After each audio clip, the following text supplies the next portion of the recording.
Hi there, everybody. My name's Mark.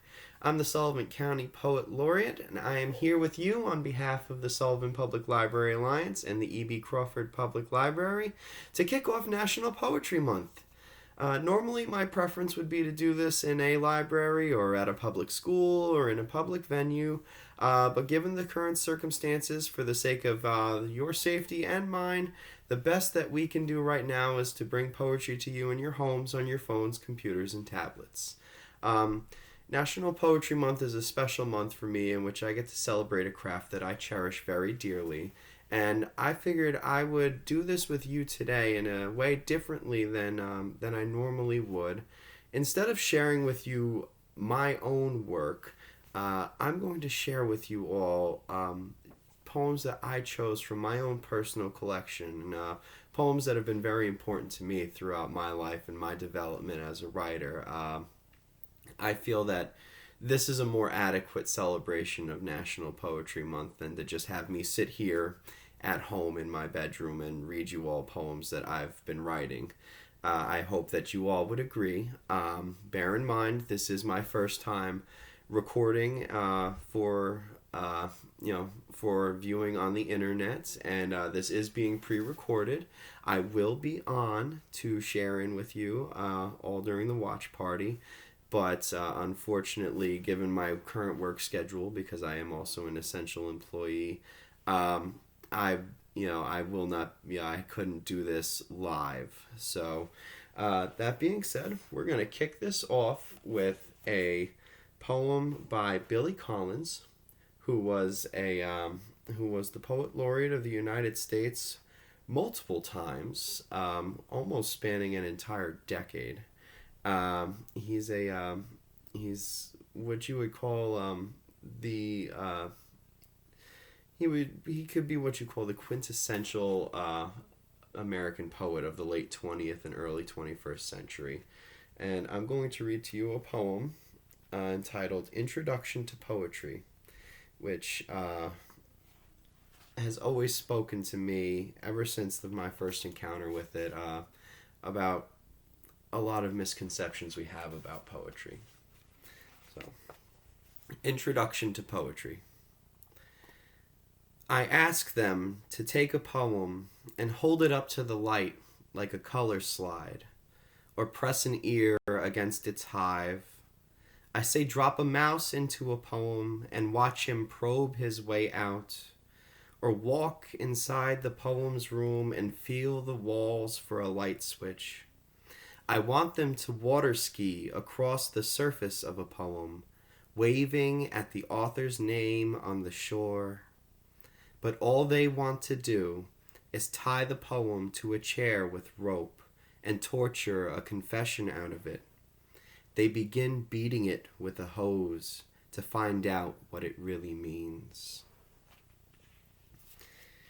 And I feel that poem speaks to everybody's misconceptions about poetry, that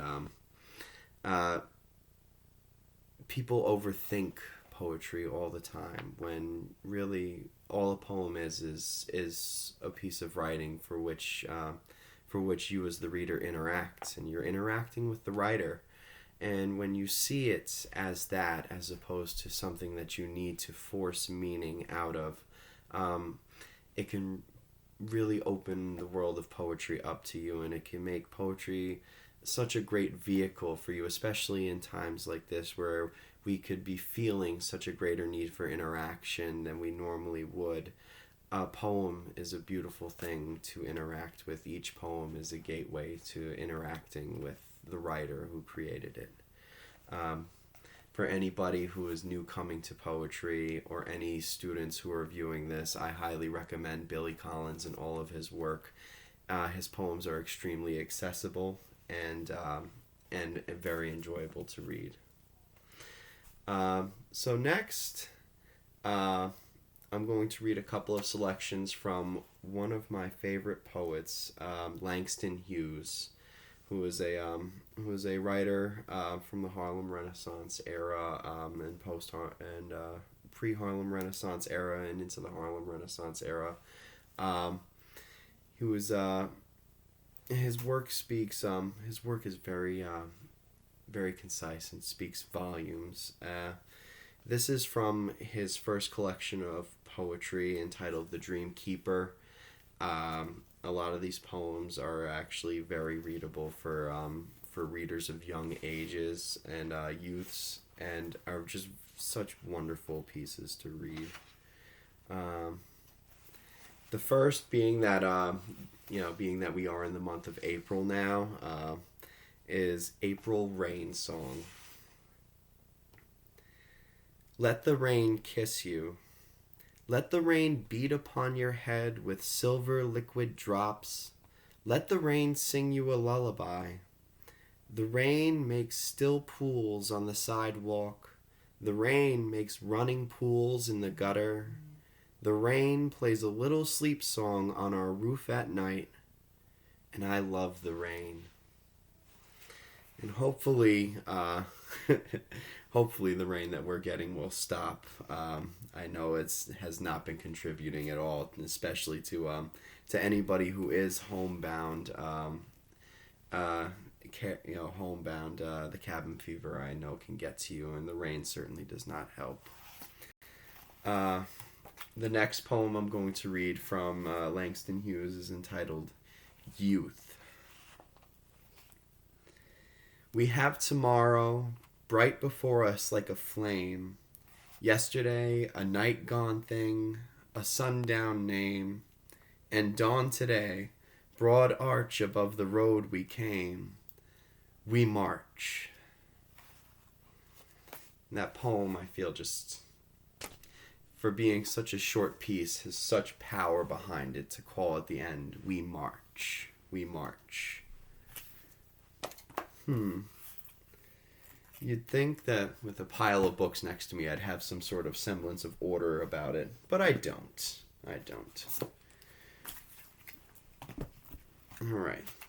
Next, I'm going to read you two pieces by the poet Michael Sorelli. He was one of the founders of Urban Word New York City. He is a two-time National Poetry Slam champion. A wonderful writer, a great person, and a very smart man. First one I'm going to read to you is entitled Love Song for Khalees. For anybody my age, maybe a little bit older, maybe a little bit younger, you'll get this. I can't compare your voice to Sarah Vaughan's sassy tabernacle, or to Ella's frantic sidestep up a fire escape on a sticky night in Chocolate City, not even to the impenetrable vaults in Holiday's lungs, or Nina Simone's sad peach with the crew cut. Your voice is not hash smoke swirling around an antique fan in Amsterdam, or the strong finger of bourbon on my chest, or Tina Turner's electric hairdo. It may be simply the best, baby, but it is still nothing like Shaka Khan's bottom lip after lovemaking. I could see how some might think that your voice is the milky cherry drowning at the bottom of a Harlem Shake, or that holding your CD next to my face in the mirror is the picture of a perfect couple. And I know your husband's father is a mediocre jazz great, but my dad is a cook, ringing bells when eggs are hot. I will use this against you if ever I get the chance. I know your voice is sugar, honey iced tea with a striped straw, and though I may never get a sip, even so, it still makes my body go, yeah, yeah. I can't do that the way that Michael does it, but it really is just such a fun and enjoyable poem to read. And to grow up, for me, Khalees was a popular artist when I was going to high school, and for me to read that poem just brings back a lot. It just brings back a lot of my teenage years. It takes me back. This next one, I think, this next one is a poem I think that we all need and we all could use right now. Even given our current circumstances, and even when we finally move beyond the state that we are in now, I think this is something that everybody could use, and that everybody needs. This is called embrace. On the day of the embrace, the subway car was packed as a pill bottle. Each bend of the tracks forced touch between the anxious passengers. The advertisement above the door had an airbrushed picture of the actor Jerry Orbach and urged us to consider eye donation as he had post-mortem. Some people were moved, and others spooked by the idea of those old showbiz eyes stuffed into the skull of a little Asian girl. The train kept filling like the downside of an hourglass. It started slowly. 2 stranger fists touched on the handrail. Then cautiously, pinky fingers crept over one another, interlocked. Then a black hand enveloped a white one. Next, a Hasid hooked his fingers through the belt loop of some hip-hop jeans. Finally, Puerto Rican sisters on their way to Hunter College locked arms with a banker like monkeys in a barrel. No one was startled.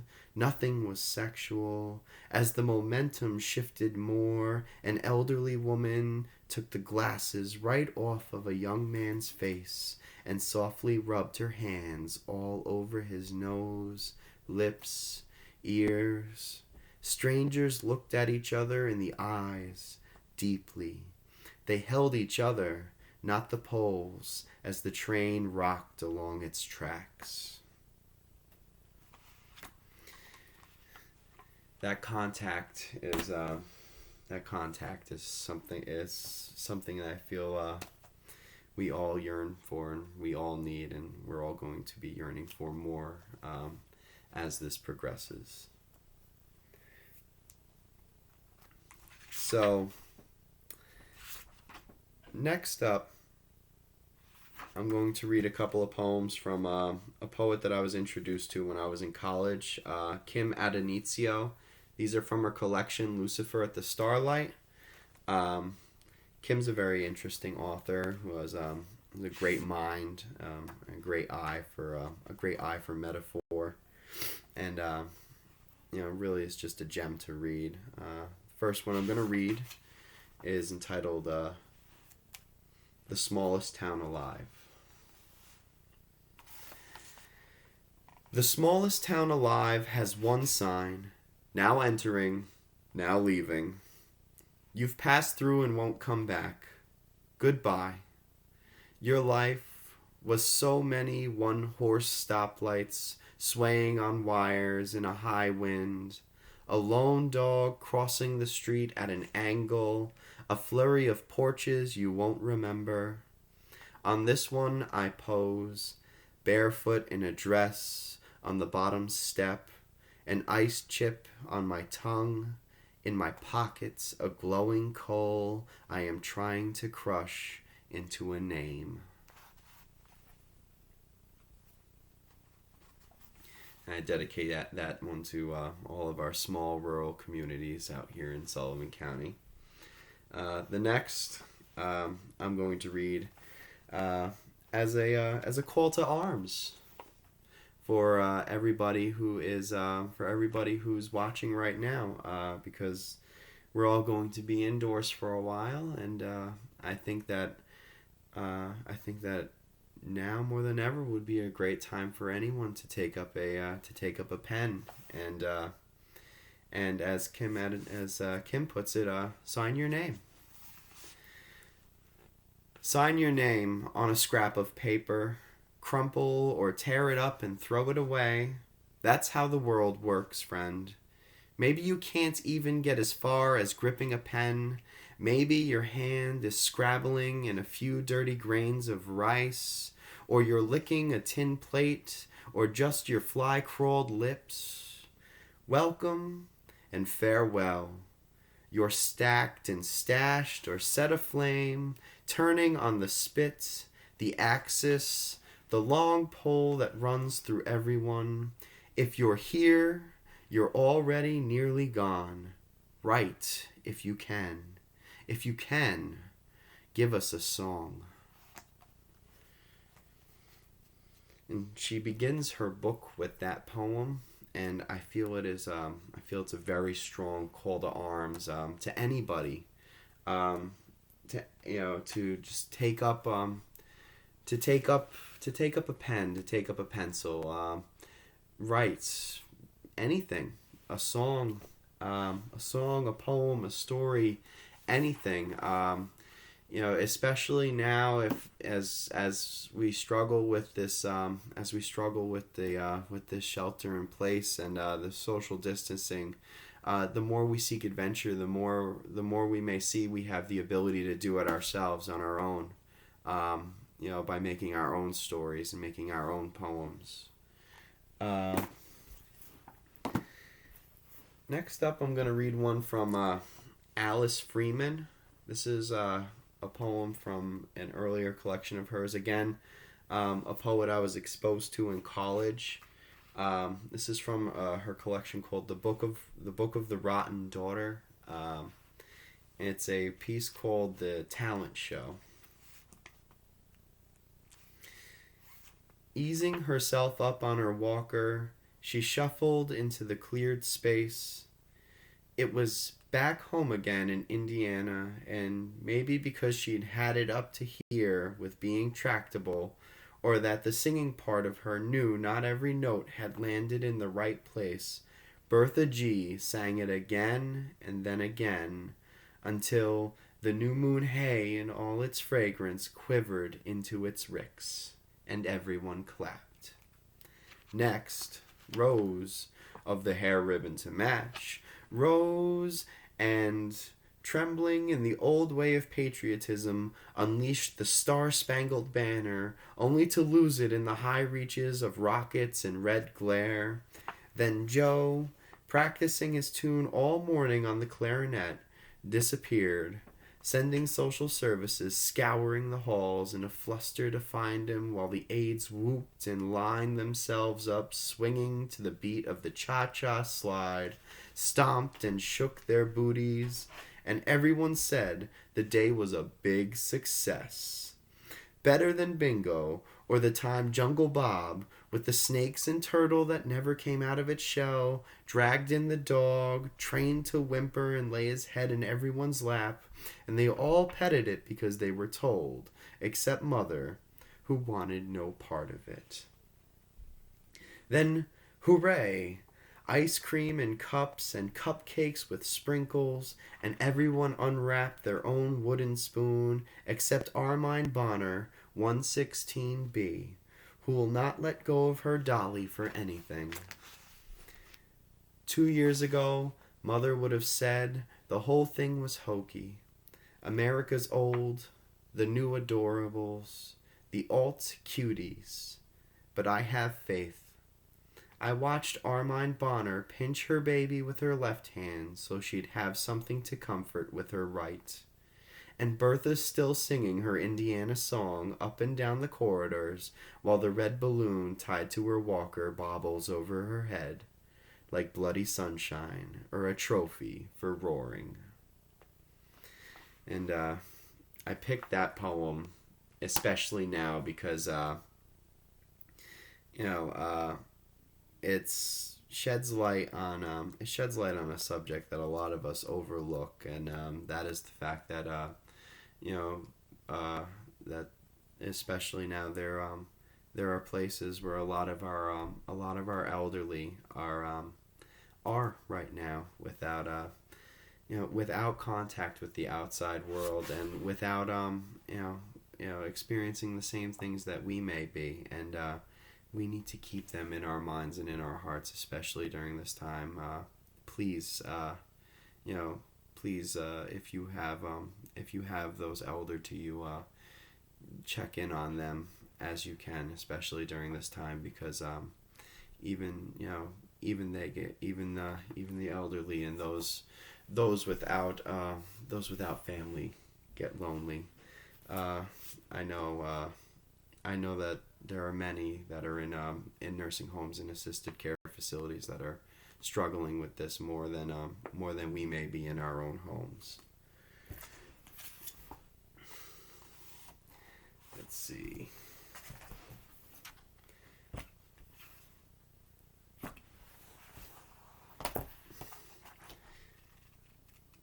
So the next one I'm going to read is from a spoken word poet by the name of Phil K. Phil is I encountered Phil while I was surfing the web. Actually, I found him on YouTube, on the Button Poetry channel, and Phil is an incredibly gifted poet and storyteller, who does a lot of work actually with the incarcerated in New York City. And he's just it's very upstanding work, and the quality of his poetry is amazing, to say the least. This one is entitled Camaro. You and I are standing at the Hertz rent-a-car counter, and you are trying to convince me to rent a convertible. You say an extra $100 won't be something we remember years from now. You are wrong. I remember. But also right in the way you often are. That afternoon, we drive down the coast of California in a white convertible Camaro. 3 hours south of San Francisco is Big Sur, a place where the cliffs cleave into the Pacific Ocean, and we drive on the edge of the blade. I look over at you, hair whipping back in a wind you bargained for. I want to say something, but I do not know what. In elementary school, I had a crush from 1st to 3rd grade, and she left school one day in the middle of the year on a normal Tuesday and did not come back. I never said a word to her. In the convertible, you tell me you like how thoughtfully I choose my words, how I am comfortable in silence. I say, I love you. That afternoon, we come upon wet cement in the sidewalk. First we giggle, ready to write our names, fingers out, 2 aliens phoning home. Then we stop, talk about how it would be insensitive, how this is not our block. Keep walking, do not hold hands, do not talk about writing our names next to each other, what it means to let that harden. Months later, we are at a restaurant in New York City where it is never silent, but our corner is quiet for a long time. You say, adventure is important to me now, and you leave on a normal Tuesday and do not come back. I return to the places we went, looking for something like a tourist trespassing in a Hollywood neighborhood, hoping to spot a star on their front lawn for just a few seconds. I speak to many people in many places. I speak through a microphone so that I cannot hear anything else. Months later, we see each other. You tell me, you look like you're doing okay. You tell me, you did so many things right. You tell me, I don't know what to say. I nod in agreement, and for a moment we are again together, 2 aliens trying to find home. And then you leave, and I ask questions to an empty room. Do you remember the cliffs? The woman with the side ponytail at the rental car counter? The $100? How you thought we wouldn't remember any of this years from now?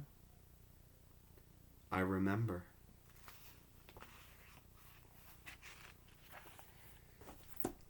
Phil is great for a story, and I highly recommend looking him up. I highly recommend looking anybody up on Button Poetry. Their YouTube page is phenomenal, to say the least, and it really could help you to pass the time. So, uh, next, I'm going to read a couple of poems from Dorian Lau. I met Dorian again in college as part of my writer's workshop. Um, a very wonderful person. She has a very dark sense of humor, but her work is just utterly amazing and utterly beautiful. This is from an earlier collection of hers entitled "Facts About the Moon." Um, she's I'm going to read two pieces out of this book. The first is going to be Moon in the Window, which I feel speaks to our current situation and kind of just takes me back again to when I was a kid a little bit. Moon in the Window. I wish I could say I was the kind of child who watched the moon from her window, would turn toward it and wonder. I never wondered. I read dark signs that crawled towards the edge of the page. It took me years to grow a heart from paper and glue. All I had was a flashlight, bright as the moon, a white hole blazing beneath the sheets. Every time I read that, I think about all of the times, making forts in my living room and in my bedroom and raiding the linen closets, to make more, shutting all the lights out and going underneath with the flashlights and camping. It just makes me feel, takes me back.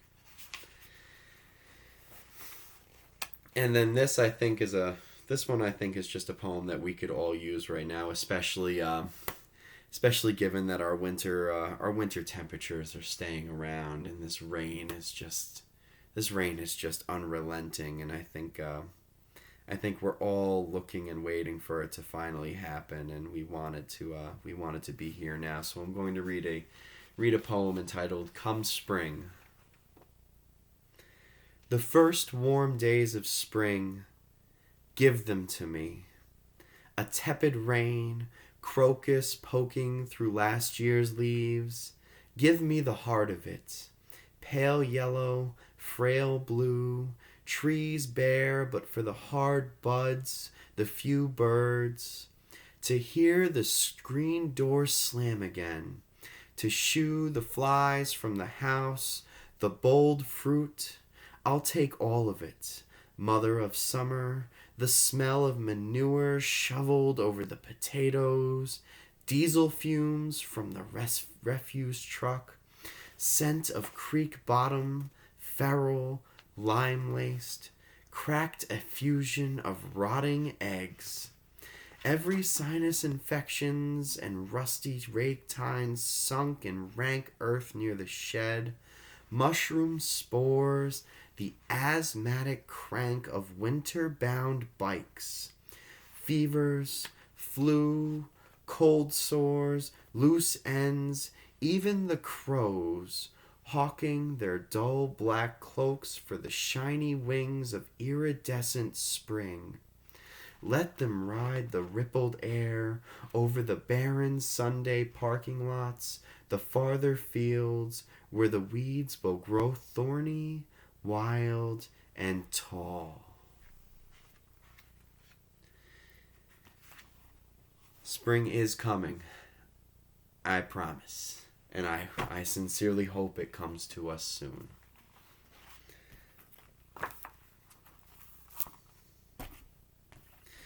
So I'm going to read a couple of poems from a poet. He lives in Vermont. His name is Win Cooper. For those of you familiar with I want to say it's the Shania Twain song, Fun. That song is actually based off of a poem that was written by Win Cooper. I like to crack a joke at work that every time the song comes over the radio, Win Cooper is making money somewhere. These are all from a collection of his entitled Postcards from the Interior. These are all what he calls postcard poems. Poems meant to float across to you as a message, or as as a letter would be to you coming out of your mailbox. Gifts to you as the reader from places that he has been. And they really are wonderful, and it's also a great writing exercise for one to do, is to try and write a postcard poem. We're going to start with Postcard from This Place. This bird on the branch can't feel the season. It flies from tree to tree, north, south, north, south. This odd little car is stuck between two trucks, which take it up the highway at terrible speed. This harbor frozen over is like no harbor I know. If I can't see the water, it must not be there. This strange little bar is tucked between two houses, which keep it from going anywhere. This message arrived today. Leave now or be sorry later. I don't know which to choose. This tiny traveling circus is setting up in my field. Will they ask me to perform? So far down the ladder the pickings are slim, but I know slim and fit in fine. This bag full of money means nothing to me, but no, you can't have it. This close to the border, it's best to be a bird and fly over.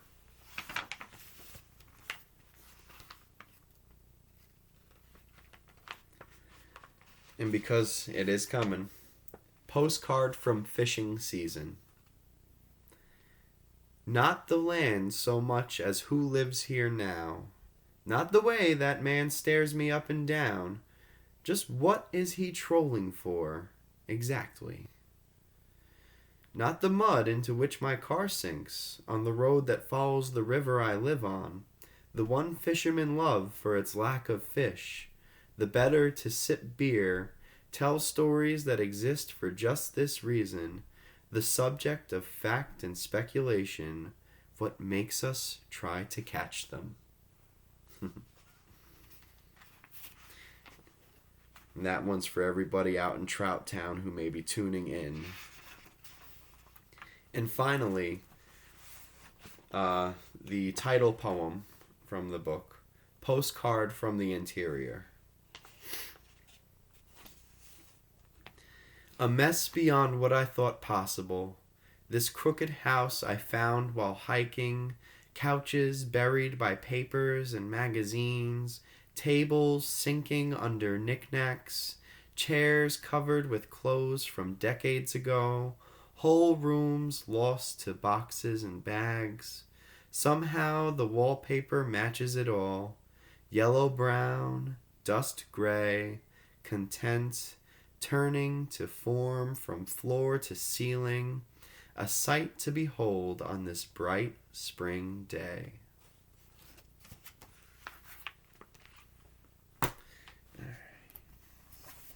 And I like to follow that up with reading probably one of my favorite poems of all time, and one of the most influential and informative poems ever to me as a writer.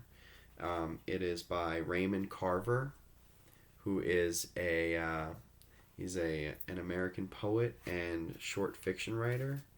He is known more for his short stories than his poetry, but he is probably one of, I like to consider one of the most honest voices of 20th century American literature. I would recommend him to anybody who is willing to read. This poem is entitled Sunday Night. Make use of the things around you. This light rain outside the window, for one. This cigarette between my fingers, these feet on the couch, the faint sound of rock and roll, the red Ferrari in my head, the woman bumping drunkenly around in the kitchen. Put it all in. Make use. And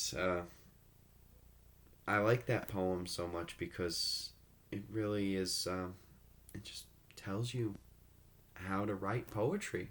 It's a lesson of just taking everything that could possibly be around you and just putting it to use.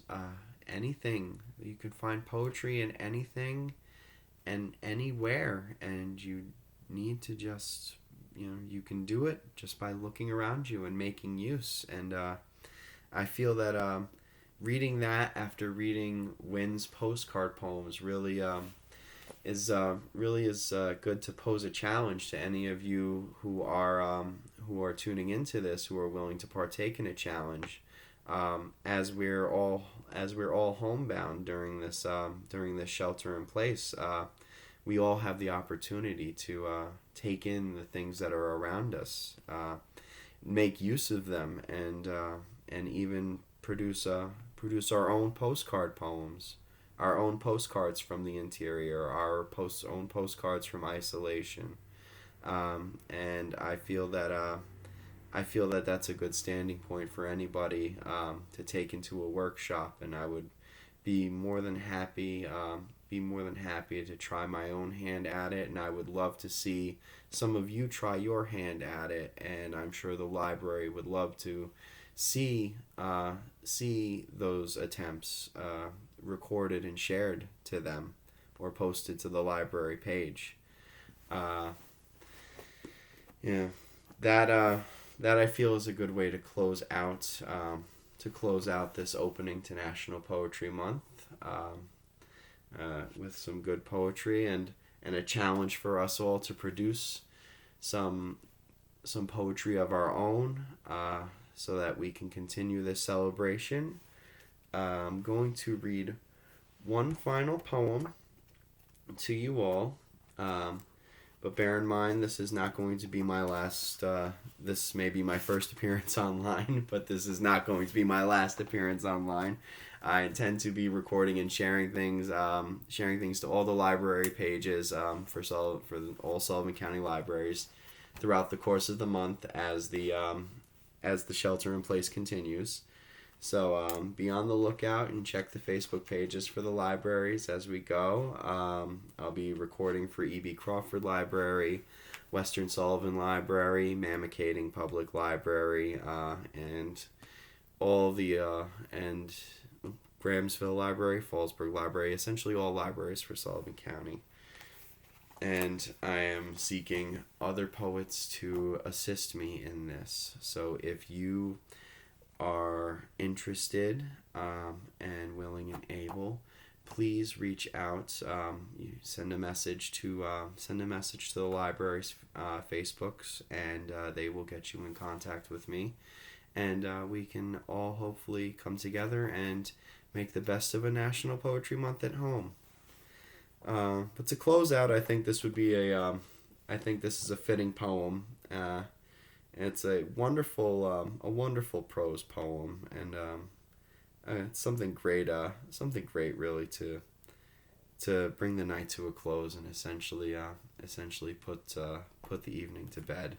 This is by Richard Garcia from his collection The Persistence of Objects. It's called The Moon. One night, the moon came into my room. It must have said something, because I sat up, startled. "Who's there?" "It's only me," the moon replied. "Go back to sleep." I began to rise, but the moon made reassuring gestures, whispering, "Sleep, sleep, it's okay." I lay back, pretending to sleep with the sheet over my face, but I left a little opening so I could keep an eye on the moon as it perused my room. Quietly, it pulled open drawers, examined pictures, touched the clothes that were thrown over a chair, read the titles of books stacked on the bureau. Finally, I got tired of watching the moon and went back to sleep. Then I dreamed that the moon came into my room and I sat up. "Weren't you just here a moment ago?" I asked the moon. "Shush," said the moon. "Go back to sleep. You're dreaming." Guys, thank you all for tuning in. I apologize again, for the disjointedness of this. This was my first time ever trying to record something to be put online. Hopefully I'll improve on this as we go through the month, because this is what we're going to continue to do. But again, thank you all for tuning in, and I do hope that we all take poetry back from this reading with us. And please, anybody who wants to make use of those things that are around you, and I would love to see some postcard poems shared to the library page. I'll be on the lookout. Anybody who's interested, also please just send a message to the library and they will get you in contact with me, and we can all hopefully come together and make this the best possible poetry month that we can have. Be safe, everybody, and take care. I will see you all again soon. Best in poetry. Thank you.